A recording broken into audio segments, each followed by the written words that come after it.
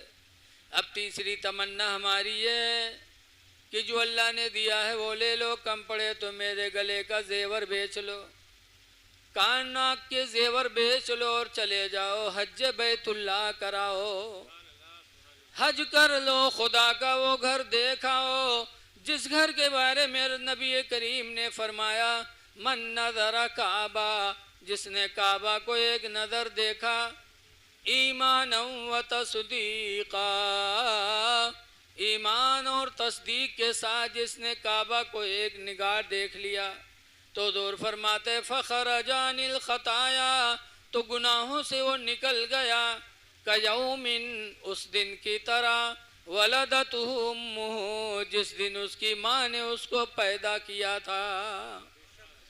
चले जाओ। बीवी ने समझा दिया, शौहर के दिल में बात उतर आई, तैयारी किया, कुछ दिनों में अल्हम्दुलिल्लाह उसका शौहर हाजी भी हो गया। ऐ लोगो, इसीलिए हुक्म है कि शादी का वक्त आए तो बच्चियों का ख़ानदान देखो, पढ़ी लिखी लड़की देखो। जब पढ़ी लिखी आएगी, कुरान पढ़ी हुई आएगी तो तुम्हारे बच्चों को भी कुरान पढ़ाएगी।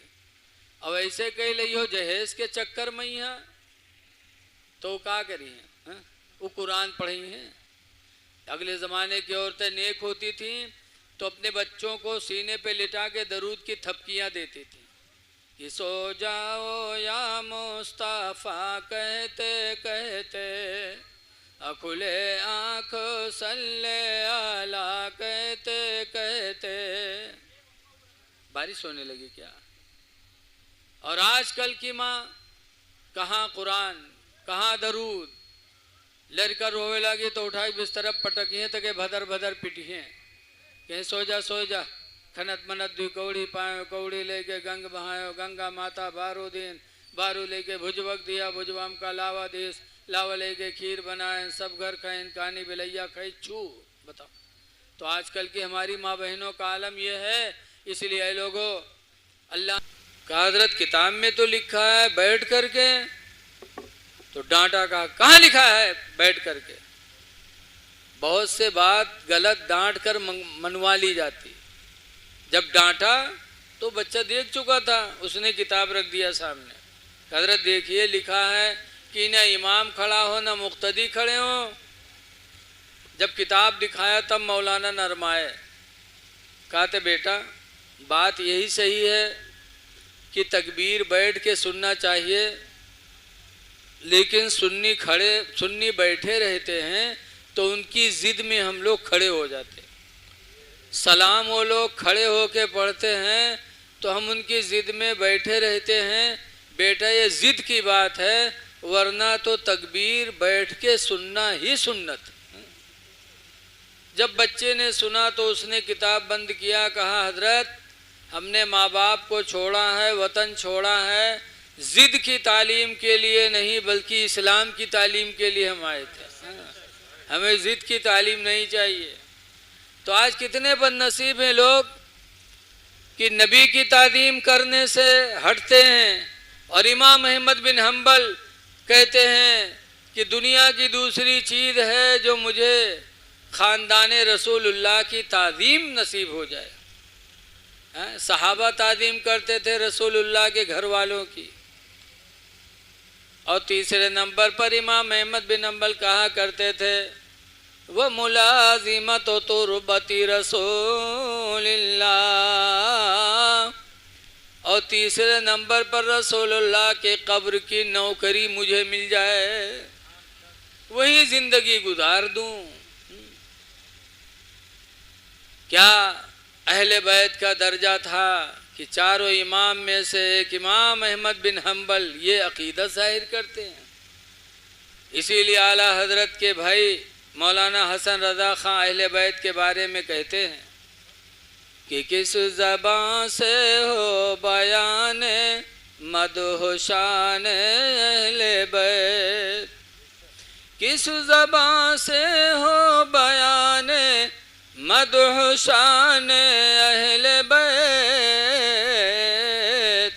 और मदह गोए मुस्तफ़ा है मदह ख़ान अहले बैत, और बे इजाज़त जिनके घर जिब्रील भी जाते नहीं, बे इजाज़त जिनके घर जिब्रील भी जाते नहीं,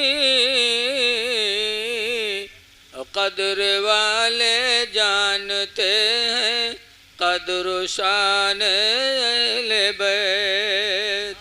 इसलिए लोगों अहले बैत से मोहब्बत करो, अहले बैत की ताज़ीम करो। मैंने कुरान की आयत पढ़ी है कि अल्लाह ने मौत और ज़िंदगी दिया है किस लिए, ताकि वो इम्तिहान ले ले कि हम में तुम में अमल के एतबार से अच्छा कौन।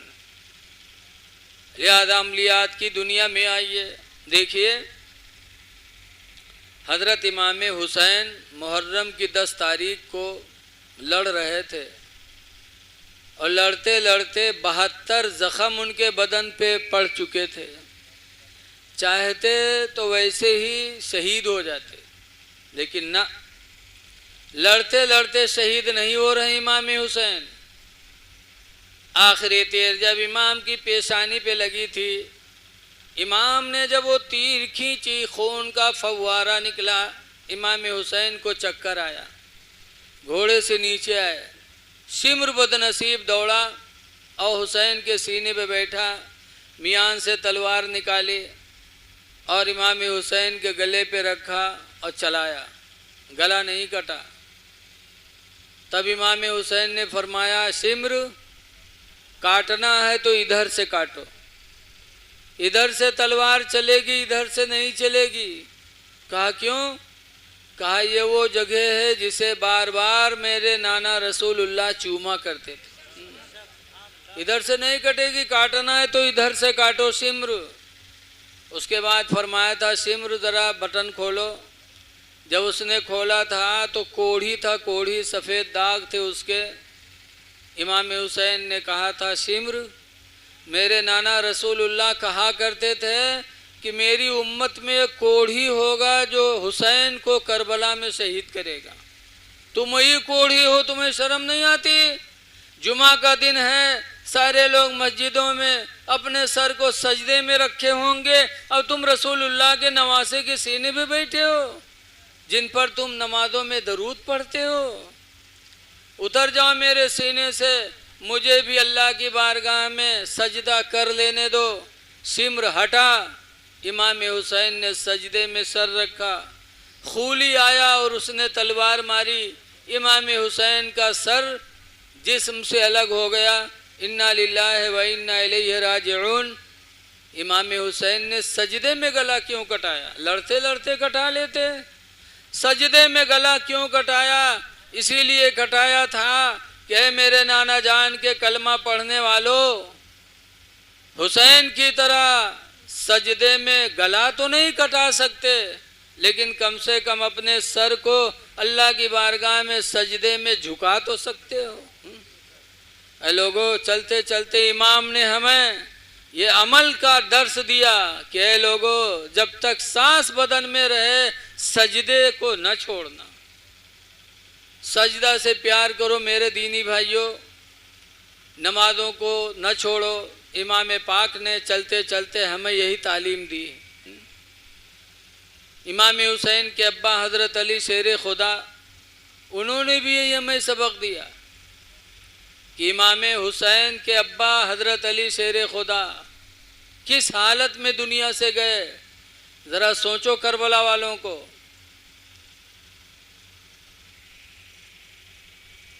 मदीने मुनव्वरा में एक औरत थी यहूदिया, बड़ी खूबसूरत थी, गोरी चिट्टी। तो उस पर एक नौजवान आशिक हो गया, उसका नाम था अब्दुल रहमान। वो औरत हज़रत अली से बहुत जलती थी, यहूदिया थी। आज भी यहूदी मुसलमानों के दुश्मन हैं, जैसा कि आप सुना करते हो। उस वक्त भी दुश्मन थे, इनकी दुश्मनी बहुत पुरानी चली आ रही है। उस यहूदी औरत से अब्दुल रहमान ने निकाह के लिए कहा, तो उस औरत ने कहा, अब्दुल रहमान तो मेरा महर ही नहीं दे सकते, निकाह कैसे करोगे? कहा क्यों नहीं दे सकता? यहूदिया ने कहा 3 महर लूँगी। कहा क्या?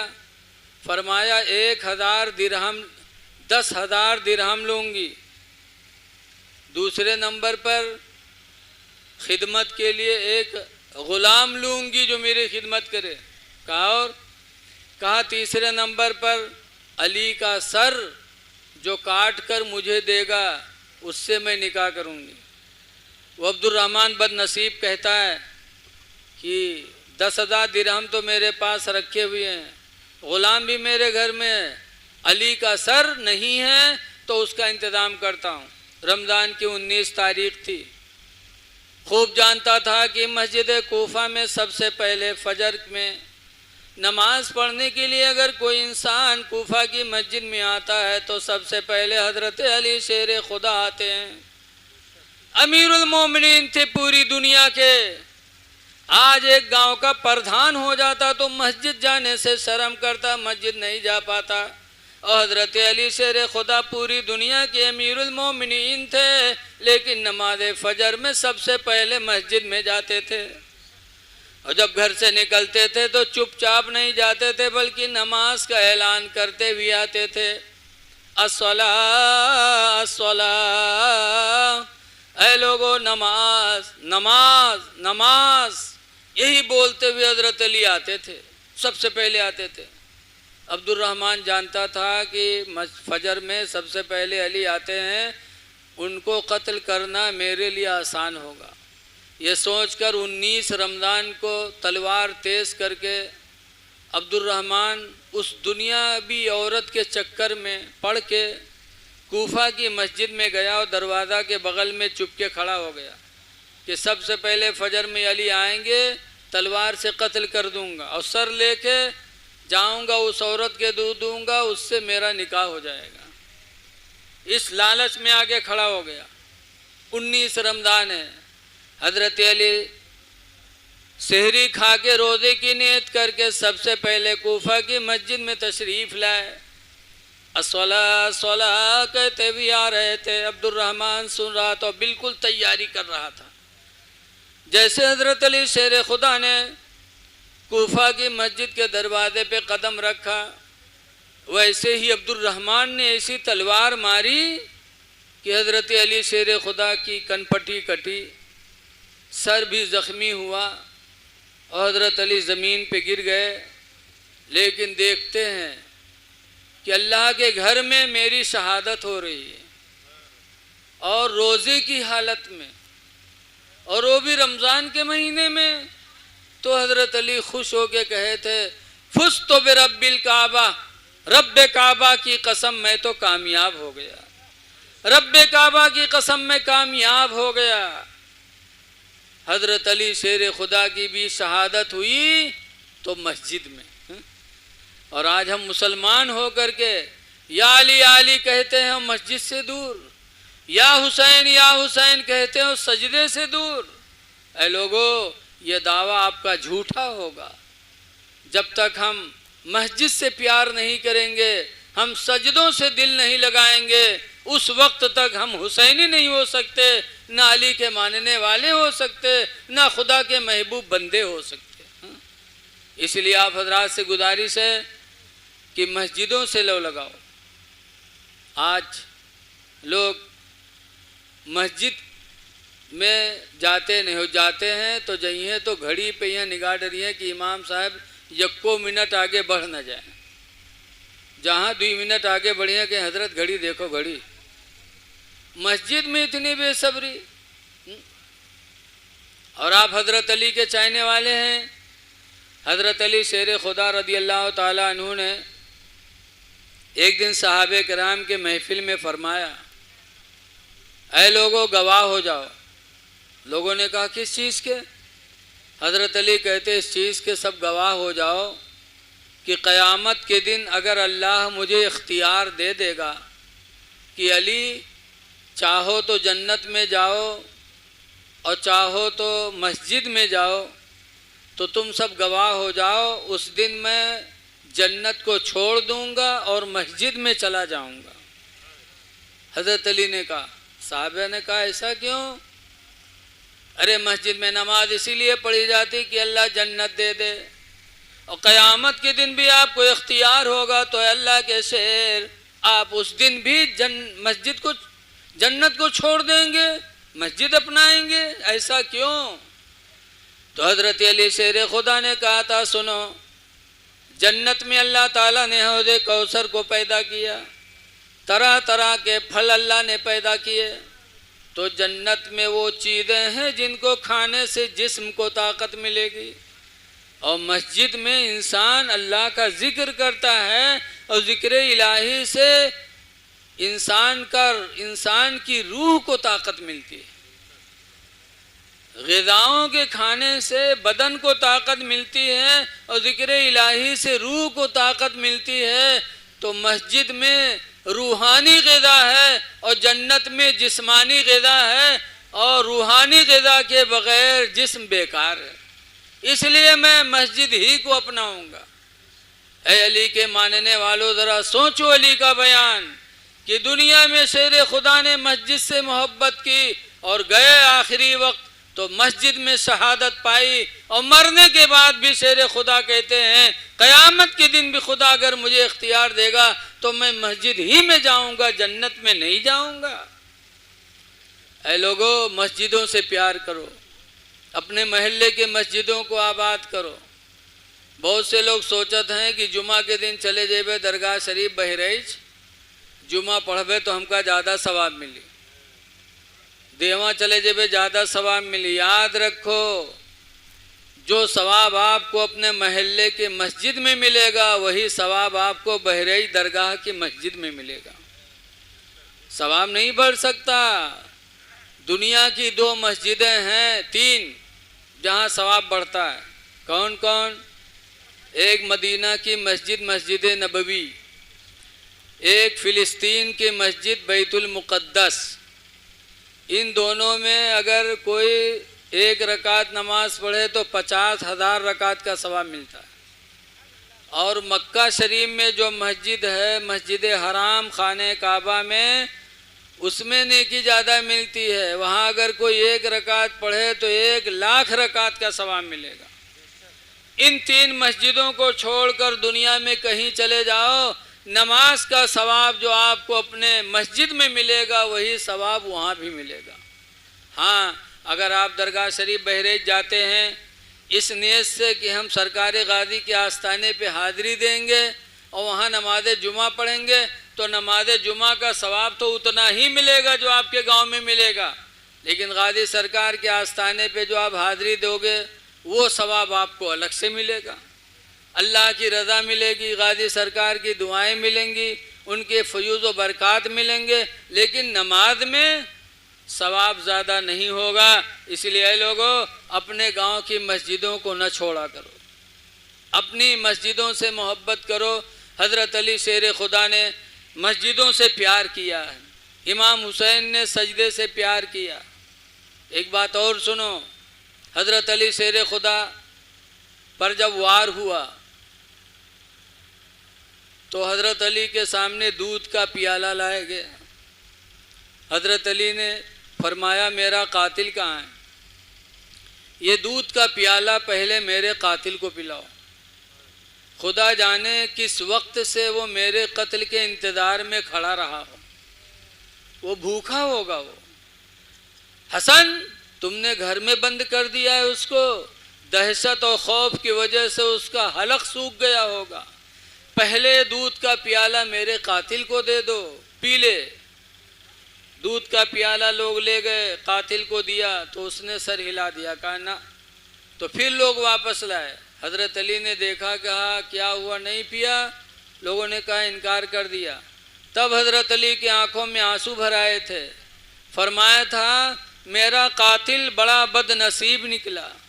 मैंने तो दिल में सोच लिया था कि मेरे हाथ का दिया हुआ दूध का प्याला अगर मेरा कातिल पी लेगा तो क़यामत के दिन मैं अपना खून माफ़ कर दूंगा और रसूलुल्लाह सल्लल्लाहु अलैहि वसल्लम से इसकी शफाअत करा दूंगा, लेकिन मेरा कातिल बड़ा बदनसीब निकला। ऐ लोगों, ज़रा सोचो, शेर खुदा का दिल देखो कि कातिल को दूध पहले दे रहे हैं। आज हम क्या कर रहे हैं? अहले बैत की महफिल में आते हो तो सबक सीखो, दुश्मनों के साथ भी अच्छा सलूक करने की कोशिश करो। अहले बैत ने किया है और हमें ये तालीम दी है। रसूलुल्लाह सल्लल्लाहु अलैहि वसल्लम, देखो आपने सुना होगा कि एक बुढ़िया सरकार के रास्ते पे कांटा डालती थी, सर पर कूड़ा डालती थी। सरकार कांटा हटा देते, कूड़ा झाड़ के चले जाते। कुछ दिनों के बाद बुढ़िया 2-3 दिन नहीं मिली, ना कूड़ा मिला ना कांटा मिला। तो सरकार ने पूछा वो बुढ़िया क्या हुई जो मेरे रास्ते पे कांटा डाला करती थी, कूड़ा डाला करती थी? लोगों ने कहा अल्लाह के रसूल वो बीमार हो गई। तो जब सरकार ने सुना बीमार हो गई तो सरकार उस बुढ़िया को देखने गए और जब वहाँ पहुँचे तो बुढ़िया जानिस की आए है बदला ले। तो बुढ़िया दांत पीस इसके, मोहम्मद आज मैं बीमार होगी तो आया है बदला लेने? तो सरकार फरमाते बूढ़ी माँ बदला लेने नहीं आया हूँ, 2-3 दिन हुआ तुमको देखा नहीं, तो लोगों से पूछा तो पता चला बीमार हो तो तुम्हारी इयादत करने के लिए आया हूँ। अरे बूढ़ी माँ मैं दुआ कर दूं अपने परवरदिगार से? बुढ़िया ने कहा कर दो। तो हुजूर ने दुआ मांगी। जब दुआ मांगी बुढ़िया टन हो गई और जब टन हुई तब उसने कहा मोहम्मद खुदा की कसम आप जैसा रहम दिल इंसान हमने तो देखा ही नहीं, कि जिंदगी भर मैंने परेशान किया और आज बीमार हो गई तो तुम देखने भी आए और मेरे लिए दुआएं भी की, तुम्हारी दुआओं से मुझे शिफा भी मिली। मैं ईमान लाती हूँ, मैं गवाही देती हूँ कि आपकी नबूवत भी सच्ची है, रिसालत भी सच्ची है। कलमा पढ़ा बुढ़िया ने, ला इलाहा इल्लल्लाहु मुहम्मदुर रसूलुल्लाह सल्लल्लाहु अलैहि वसल्लम। कलमा पढ़ के बुढ़िया मुसलमान हो गई। ऐ लोगों, रसूलुल्लाह सल्लल्लाहु अलैहि वसल्लम की ज़िंदगी भी सामने रखो और कुरान हकीम पढ़ो। सरकार ने 2 चीज़ें छोड़ी थी, एक कुरान और दूसरा अपनी अहले बैत। तो अहले बैत से मोहब्बत करो और कुरान को मजबूती से पकड़े रहो। कौन मेरे पकड़ के उठा ले जाओ, अलमारी में बंद कर दो बस, या ताखे पर रख दो ना। कुरान पढ़ो और ना पढ़े हो तो आप पढ़ लो, ना पढ़े हो बीवी पढ़ी हो तो बीवी से पढ़ लो, और बीवी ना पढ़े हो तुम पढ़े हो तो बीवी को पढ़ा दो। कुरान पढ़ो, शर्माओ ना। एक आदमी की शादी हुई और बीवी रुखसत हो गई तो आदमी पहली रात रहा, रसगुल्ला लेके कमरा में पहुंचा। अवा गवा सलाम मारी बड़ा ज़ोरदार, सलाम अलैकुम। कबहू सलाम न करी हैं, पहली रात में ज़रूर सलाम करी। सलाम कीस, रसगुल्ला के डब्बा रखीस।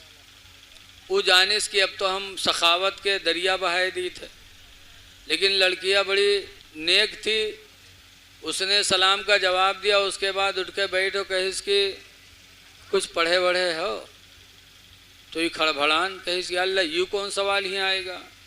आजकल के बिटिए तो पहली रात में पूछा थे रुपया कत्ता बटे हो यूँ बताओ, कहाँ कहाँ खाता चलत है तुम्हारा, तुम्हारे नामे कई बीघा जमीन है, ये सब मेहर वही पूछे थे आज रात में। लेकिन वो औरत बड़ी अच्छी थी, पहली रात में उसने पूछा कि अरे कुछ पढ़े बढ़े हो? तो ये खड़बड़ान पढ़ा रहा ही नहीं। कैसे अगर कहते नहीं पढ़े हैं तो पहली रात में बेइज्जती होते, अगर कहते हाँ पढ़े हैं तो आज नहीं तो कल तो पोल खुलेंगे। तो कुछ नहीं बोला। खैर चला आवा। दूसरे दिन जब पहुंचा तो फिर बीवी कहिस कि अरे न पढ़े हो तो पढ़ लो। तो कहिस आए रे अब पढ़ाई जाई कि तुका कमाए कमाए खवाई रे। तो कहिस नाही, दिन में कमाओ रात में पढ़ लो। कहिस रात में कहाँ पढ़ी? तो कहिस अल्लाह का फजल है कि हमारे अब्बा अम्मा ने कुरान पढ़ा कर भेजा है, मैं रात रात तुमको पढ़ा दूंगी। तो कहिस अच्छा तुमसे पढ़ी हैं। अगर कोई जान का कहूँगा मैं कि फलानवा अपने मेहरुआ थे पढ़े थे तो कत्ती बड़ी बेइज्जती हुई। और रतिया कही सुनो पढ़ेबे हम पढ़ो तुम न तुम बताओ न हम बताएबे तो कैसे कोई जाने। तो कही ठीक है। दूसरे दिन फिर कही पढ़ ले रे अल्लाह के वास्ते पढ़ ले। तो कही पीछे पढ़ी हो पढ़ तो ले, लेकिन अगर कहूँ अपनी सखी सहेली में नाम ले लियो कि हमारा आदमी हमरे थी पढ़ा था तो तुम्हारे को दांत हम राखब ना। और रतिया कही न बताइबे रे अल्लाह के वास्ते पढ़ ले। तो पूछिस कौन किताब ले? तो कहें जाओ बगदादी कायदा ले आओ। तो फिर घबरान के बगदादी कायदा कहे सारी अत्ता पैसा हमरे तिर कहाँ है कि हम पासपोर्ट बनवाए तो कहे वीज़ा खरीदे तो कहे बगदादी कायदा ले रे। बड़ा चोंगा रहा जाना तो रहा बगदादी कायदा बगदादे में बिकात। हाँ। और रतिया कहे सुनो के नाम है बगदादी कायदा सब कहूँ बिकात है हियो बिकात है। कहीं अच्छा गवा दुकान पर दुकान वाले से पूछिस भैया बगदादी कायदा है? कहीं ना है। खरीदिस उसके बाद उसका हाथे में ऐसे लेके नहीं चला घुमाए के चौंगला बना के जेब में धै लिस कि कोई देख न ले कि पढ़ाई जाते। बहरहाल घर पे पहुंचा। 35 साल का जवान था। बीवी ने पढ़ाना शुरू किया। एक ही हफ्ता में यह बीवी ने कुरान एक ही हफ्ता में बीवी ने बगदादी कायदा ख़त्म करा दिया। जब पहली किताब ख़त्म भय तो खुद ही पूछा थे अच्छा आप कौन किताब ले? कि जाओ सन्नल कुरान ले आओ। या सन्नल कुरान ले के आवा। 2 हफ्ता में वह ख़त्म कराए दिए। पूछे सब कहीं जाओ बड़ी किताब ले आओ। बड़ी किताब ले के आवा। 2.5 महीना में 25 पारा पढ़ाए दिए। जब 25 पढ़ेगा 5 रह गए तब बीवी से कहा था कि हाँ रे 5 रह गए हैं 25 पढ़ डाले। अभी कोई जान नहीं पैसे तो तनी अपने सखी सहेली में कहूँ बतावा करके हमरे आदमी पढ़े हैं अब प्रचार करवावेला।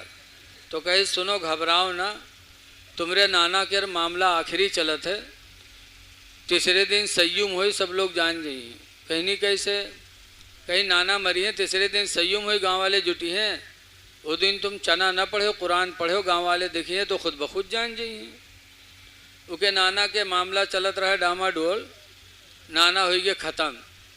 तो तीसरे दिन संयम हुआ। गांव वाले मस्जिद में गए संयम पढ़े तो यहू टोपी वोपी लगाए के पहुँचा।